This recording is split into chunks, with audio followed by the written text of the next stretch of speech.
Hi sturdy women, hi sturdy friends, welcome back. I hope you're having a good week. I hope you're feeling good in your body.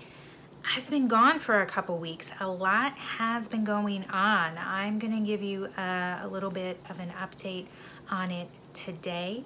A couple months ago I made a video called The Financial Costs of Lipedema, where I shared some challenges I was having with my insurance covering the treatment that I needed. There have been developments. I'm gonna kind of walk you through how I worked that situation out so that I could get the treatment that I needed, and how I'm doing now. It's been going on for a couple weeks, my vein treatment. Before I get into that though, I want to say a huge welcome to all of our new subscribers. We are so happy to have you in our community. If you haven't subscribed yet, go ahead and click subscribe below, and then click the little bell so that you get a notification each time I post a new Sturdy Woman video. And then if today's information or anything else on the channel is helpful to you, please do like and share so that we can reach more women and give them hope and help with their lipedema. Okay, so earlier this year, I had been traveling a lot, more than I had been since pre-COVID, since before my diagnosis. And I was sitting in the Atlanta airport after the Fat Disorders Resource Society conference in April, and I kind of had my legs up on my suitcase. And I looked down and I was like, man, my left leg just doesn't feel great. It's kind of achy. And I looked down and I could see it was visibly swollen, right? Like it looked bigger than my right leg. I got home, got out my measuring tape, measured it. Sure enough, it was a couple inches bigger than my right leg. So to me, this was like ding, ding, ding. It was a sign that I needed to go see my vein doctor. I have lipedema, lymphedema, and venous insufficiency, and I actually started this whole journey because of my bad veins. I just got lucky and was referred to a vein doctor for some pain I was having in my leg. That vein doctor just happened to know about lipedema and just kind of cracked my whole life open for me. So that was about 3 years ago, and they had been very clear with me that this is going to be like this ongoing thing in your life that we just have to manage. And so 3 years ago, I had a couple rounds of treatment on my veins in my left leg. And I thought, you know, it's probably, maybe it's time to do some more. So in May, I went to the vein doctor. He looked at me, he said, yes, we need to do some more things. And my insurance denied it. Many insurance companies and plans will cover vein treatment when it's medically necessary. My plan specifically did not. This was shocking to me. And it was gonna cost me thousands of dollars to do it out of pocket. I don't like taking no for an answer, and I think if you've seen some of my other videos, you know that. So I went to my HR department at my company, and I laid out the reasons that I needed it. I laid out, you know, the case that it's usually covered, the reasons that it increased, you know, my risks with international travel, and I didn't think it was going to go anywhere. But I was like, I'm just gonna make noise, because sometimes, you know, if enough people make noise, change happens. I didn't think anything was gonna happen. I was shocked. About a month ago, they came back to me and said, we changed it.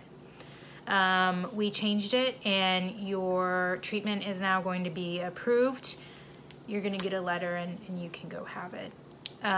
So didn't know that would work. I want to share that just in case anyone else kind of faces a similar situation. Is, you know what, like, ask for what you need. You just don't know what might be possible. And that really, I was reminded today, I have it on the website, I think, but I don't say it a lot in the videos.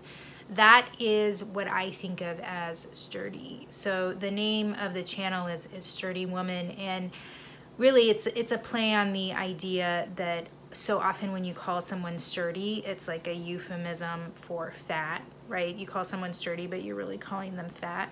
Well, to me, sturdy means so much more. It means firmly built or constituted, marked by physical strength or vigor. And this is the one I'm really thinking about right now, showing confidence and determination. And boy, do those of us with lipedema really have to show confidence and determination to get what we need. So I had my ablation touched up about a week ago, and I had a round of sclerotherapy a couple days ago. I'm going back this week for another round of sclerotherapy injections. I will say it has not been as bad the second time as it was the first time. The first time, I wish I'd taken pictures. It was just like so shocking to look at.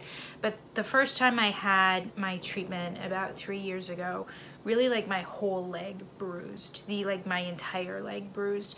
And I remember it being tender and painful to walk. I suspect this time because it was just more of a tune-up and a touch-up than like the dramatic kind of intervention that it was a couple years ago. It has not been as bad. I've had stiffness, but I have walked every single day. I found that walking has actually helped. Being sitting a lot allows it to get more stiff and tender, but I've been walking a lot. The bruising has not been as much, and really I'm already feeling a difference.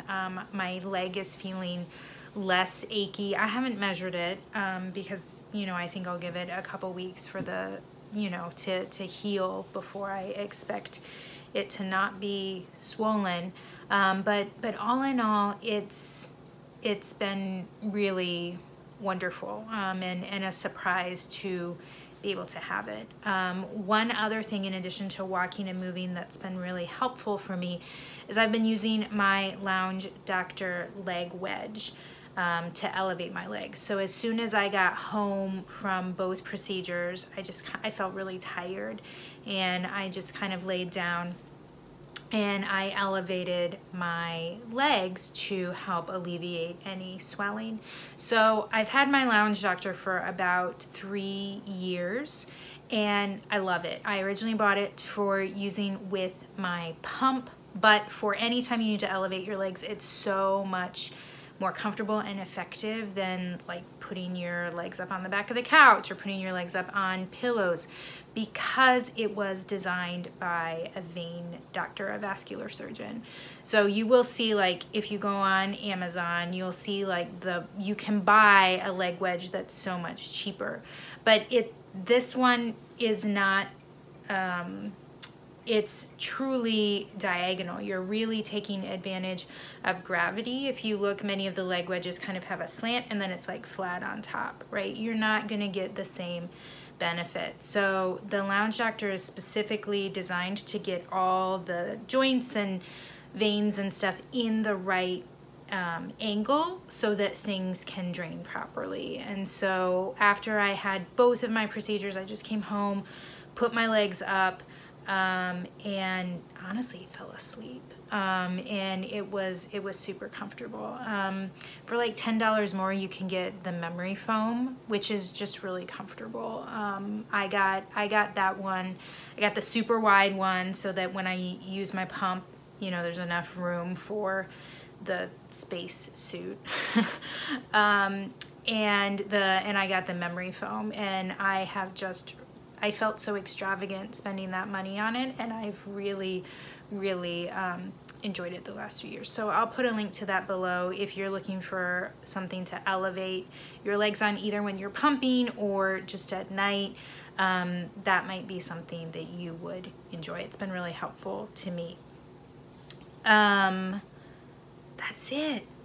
Wow, I'm looking at my list. That's everything I have for you tonight. I'm really curious, anyone else, have you had vein treatment more than once? Was your experience like mine, where the second time didn't seem as bad as the first time? And have you had any successes working with insurance? I this time worked through my HR department and had success, but I've also had success in other cases calling and directly working with an insurance company. And I guess I'll add this on the end. Insurance companies will often deny something without ever reviewing it. And I'm going to put an article below from ProPublica that was recently done specifically on Cigna, but I have had personal experience with this with Aetna as well, where claims are reviewed through an automated computerized system and denied even though they shouldn't be. And you have to call and ask them to fix it, and then they'll say sorry and fix it. But just because an insurance company gives you a hard time, just because they deny something, doesn't mean that they're right. Keep in mind, it is a for-profit business in the United States. Their interest is to pay as little as possible. I have had them admit to me on the phone a couple years ago when I was with Aetna. I had an approval to see a doctor out of network, but every single time I filed a claim, it was denied. And every single time I called, they said, yes, you're right, we're fixing it right now. And every single time I said, is there something different I should do on the paperwork so that this doesn't keep happening? And finally, after probably the 10th time I asked that question, someone said, no, you're doing everything right, but you know what? The computer is reviewing your claims and it almost always does it wrong. So what I'm gonna do is I'm gonna click a box so that a human has to review your claims. Guess what? I never had another one denied after that. So if you are having things denied by an insurance company and you feel like it's wrong, it sure might be wrong. Never be afraid to call them and ask. It is a huge waste of your time, but you know what? Don't let them have even more of your money. Just be persistent, keep asking questions. And if someone tells you no, just hang up the phone and call again and talk to a different person. You would be surprised. If you call 3 or 4 times, you will get 3 or 4 different answers. So just keep calling until someone gives you an answer, gives you information that seems correct.